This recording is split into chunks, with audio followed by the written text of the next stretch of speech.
Hey everybody, I am here for another one of those books that is technically an ARC review, but this book is actually out now. I just want to disclose that I read it as an ARC, just in case there are any differences between the ARC or advanced copy and the published copy. But it's an exciting type of review because you don't have to wait. If this book sounds good to you, you can go out and get it. But thank you to Edelweiss and the publisher for my advanced copy. So the book that we're reviewing today is called Sunshine and Spice by Aurora Pollitt. It is definitely Sunshine x Grumpy, and it is also a spicy book. So outside of the other meanings of that title, it does represent two of the things you will definitely find in this book. Sunshine and Spice is a dual POV romance, but I found it to be much more the story of Naomi. Naomi is a brand consultant who has just struck out on her own in a town in Canada, and she is really struggling to get business. She's recently heard of a Bengali bazaar that is looking to do an entire facelift and have a whole new kind of concept to reopen, potentially as an entirely different business or space. And she really needs this contract. Naomi herself is Bengali, but not in a way where she feels connected to her culture. Her mother left her community. Her biological dad didn't want anything to kind of like do with that responsibility because it was a unplanned, unwed teenage pregnancy. And when Naomi's mom was shunned by her community, she just left. So Naomi, despite looking every bit Bengali, is not really connected to her cultural roots. And of course, this is a big deal for this bazaar that is owned by a Bengali woman and her very large Bengali traditional family. Because Naomi is aware that connection to culture and tradition is very important, and she doesn't want to lie about knowing stuff she doesn't know, Naomi does not reveal to the family that she is Bengali. She says that she is from India, a part of India, and tries to get around it that way. But there are definitely some assumptions about what she should know or doesn't know, and her lack of knowledge definitely makes her not very attractive as a brand consultant to Gia, the woman who owns the bazaar. However, she has two brand consultants, Naomi and another woman, who are the finalists for the job.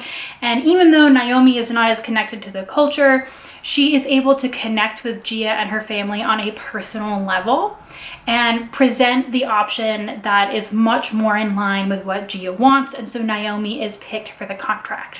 Now, Gia has a son named Dev, who has very secretly recently quit his unfulfilling job as an accountant and has moved back, ostensibly to help with remaking the bazaar into what will become a cafe under Naomi's vision. Recently, Dev's father and Gia's husband has passed away, and Gia has it in her mind that it is her job now as matriarch of the family to find Dev an arranged marriage.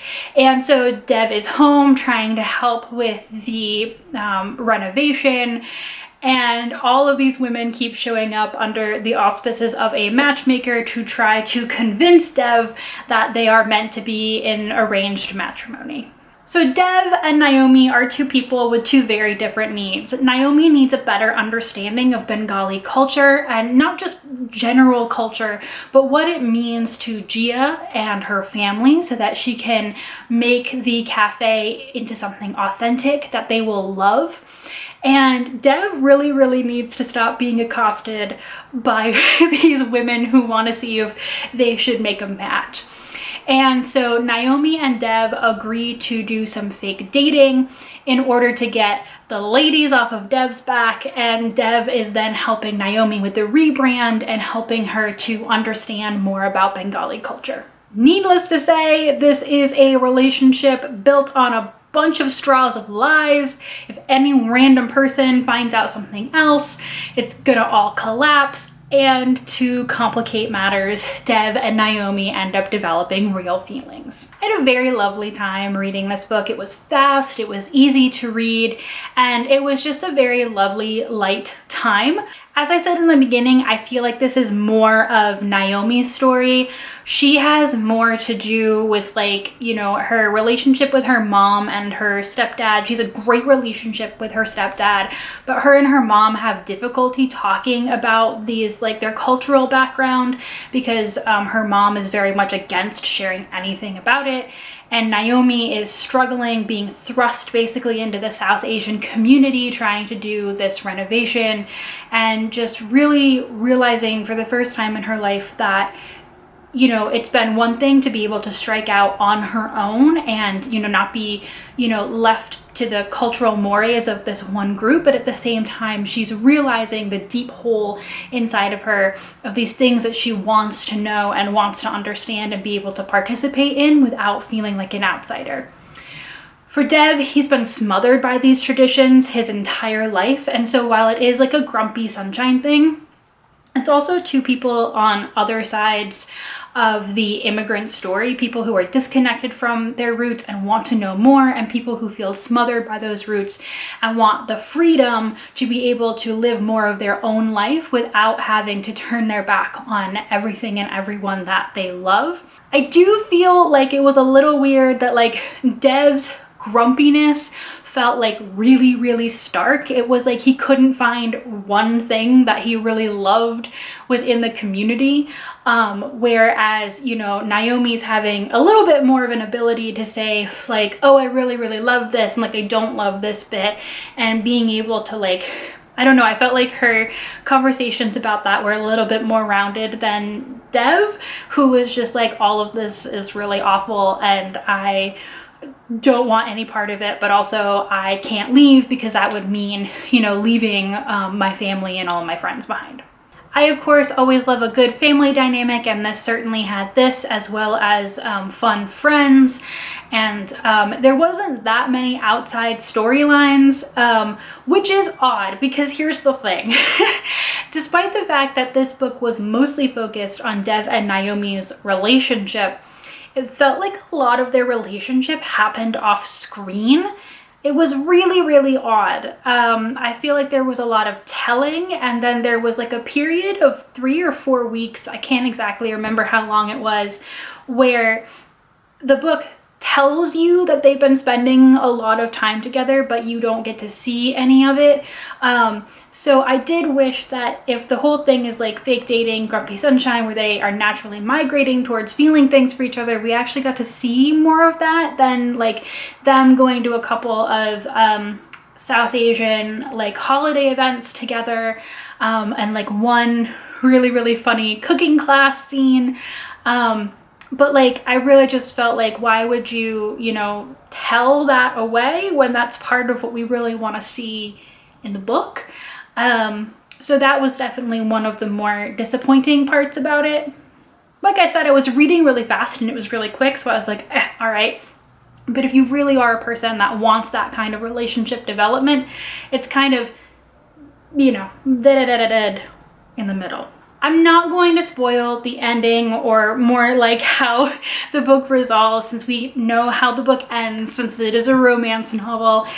But it really felt odd that based on the 2 secrets that Naomi and Dev are keeping from everybody, Naomi keeping the fact that she is actually Bengali, just not in touch with her heritage, and Dev, who has quit his job, towards the ending of the book, one of those becomes a really big issue when it feels like it shouldn't be, and one of them is never dealt with at all. And so you're like, okay, one of these feels like a bigger issue and then like is never really resolved, and then the other one, like the blow up that they have, you know, the requisite like 75% of the way through where they have to fight, is like, why is this a fight right now? It seems very odd. And then the last bit of the book, again, one of those storylines is literally never resolved, along with a few other smaller threads. And then it's just kind of like, you know, there's a Bollywood moment and like everything is fine. So it was like the last like resolution of the book felt a little bit rushed and needed to be fleshed out a little bit more. But for a debut, you know, I've had debuts where I've had a much bigger issue with the pacing. So, you know, again, I recognize it's a debut and stuff like that, but that was just like, it felt very, not very, but a little unsatisfying towards the end, that it kind of was, again, yada yada away a little bit. And also, like, why was that one part never resolved? I have questions. I certainly wouldn't say, you know, don't read this book. In fact, if you are looking for excellent representation, a debut author of color, you know, all of that stuff, it is a really good way to spend some time. I enjoyed it. I read it in just 2 sittings, and it probably would have been 1 if I had not been interrupted to go do something else, like live my life. So it's like like I said, a really fast, a really light read. I really enjoyed that it was all hijinks and a little bit of family drama, and like no grief, no crying, no sadness, which has been like a massive trend in some of the books that I've been reading recently. So I just enjoyed it. I enjoyed the time that I spent with it. I did have some quibbles with it, but if what you need right now is something that's like unique, quick, light, fun, this may just be the book that you need right now. And the good news is, like I said, that this book is out now. This was an arc that I am just, like I said, I requested it and I wanted to bring this review to you, but I just couldn't get it to you before the book actually came out, which is fine. Because now, if you read the ending of this book and want to explain to me how that one bit was never resolved, you can drop it down in the comments under a spoiler warning, because like I'm seriously wondering if I missed it in the whole like yada yadaing away of the ending, or what happened there, because I'm really confused and I feel like it should have been a bigger deal, and it wasn't. So you can run to your local bookstore or your local library, however it is you read your books, right now to pick this up if you are interested. If you have read this book and you have thoughts that may help me, drop them down in the comments. Otherwise, I will see you guys next time. Thanks, guys. Bye.